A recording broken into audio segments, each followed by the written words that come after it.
देखिए, नीतेश राणे जी की बात को तो पहली बात महाराष्ट्र में कोई सीरियस लेता नहीं है और हम लोग भी सीरियस नहीं लेते। दूसरी बात, जो मुसलमानों का बहिष्कार वाली जो बात है, तो मुसलमानों का जो बहिष्कार है वो पिछले 70 सालों से होता हुआ आ रहा है। अभी क्या बहिष्कार करेंगे मुसलमानों का? मुसलमानों के पास क्या है? मुसलमानों की क्या सोने चांदी की दुकान है, गोल्ड की दुकान है, बड़े बड़े कारों के शोरूम है, बड़े बड़े कपड़ों के शोरूम है? कुछ नहीं है मुसलमानों के पास। 70 सालों में मुसलमानों को इतना निचले स्तर पर लाके रख दिया गया कि अब उनका बहिष्कार करने के लिए कुछ बचा नहीं। अब उनके बहिष्कार करना है तो पंचर की दुकानों का करो, पान ठेले का करो और चाय के होटल का करो। मत बनाओ उनके पंचर, आप गाड़ी घसीटते लेके जाइए। क्या बहिष्कार करोगे मुसलमानों का?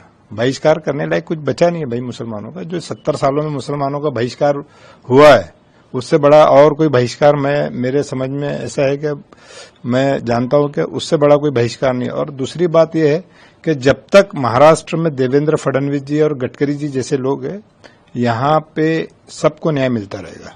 किसी भी समाज के साथ दुर्व्यवहार नहीं होगा। तो ये यहाँ पे जब तक महाराष्ट्र में देवेंद्र फडणवीस जी है, गडकरी जी है, तब तक ऐसा कुछ नहीं होगा। पूजा की दुकानों को लेकर खासकर उनका कहना था कि जो पूजा की दुकानें लगाते हैं वो दुकानें नहीं लगनी चाहिए मुस्लिम। मेरे नॉलेज में ऐसा है कि देखिए, जहां तक बात हम अगर इलाहाबाद की करें तो वहां पे कंटिन्यू कुंभ भरता है, वहां पे लोग। नासिक में मुझे नहीं लगता कि ऐसे कोई मुस्लिम्स होंगे कि जो पूजा की दुकानें लगाते हैं या कुछ है। अब वो सेवा करना सबका अधिकार है, चाहे वो किसी भी धर्म का त्योहार हो, तो एक में की सेवा सभी करते हैं। तो मेरे ख्याल से इसमें कोई रुकावट नहीं आना चाहिए।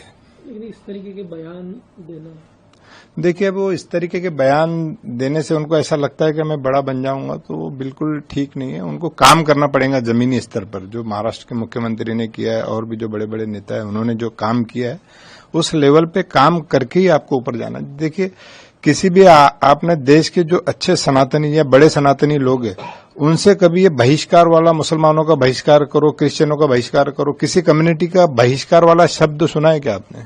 कभी नहीं कभी बोलते ही नहीं वो लोग। वो देश को जोड़ने का काम करते हैं, देश को तोड़ने का काम नहीं करते। अगर बता दीजिए आप मेरे को कोई सनातनी व्यक्ति जो सच्चा हिंदू, उसने ये बोला हो, या कभी आपने देवेंद्र जी के मुंह से सुने हो, गडकरी जी के मुंह से सुने हो, मोहन भागवत जी के मुंह से सुने हो, तो आप बता दीजिए। कभी नहीं बोला। ये देश को जोड़ने की बात करते हैं।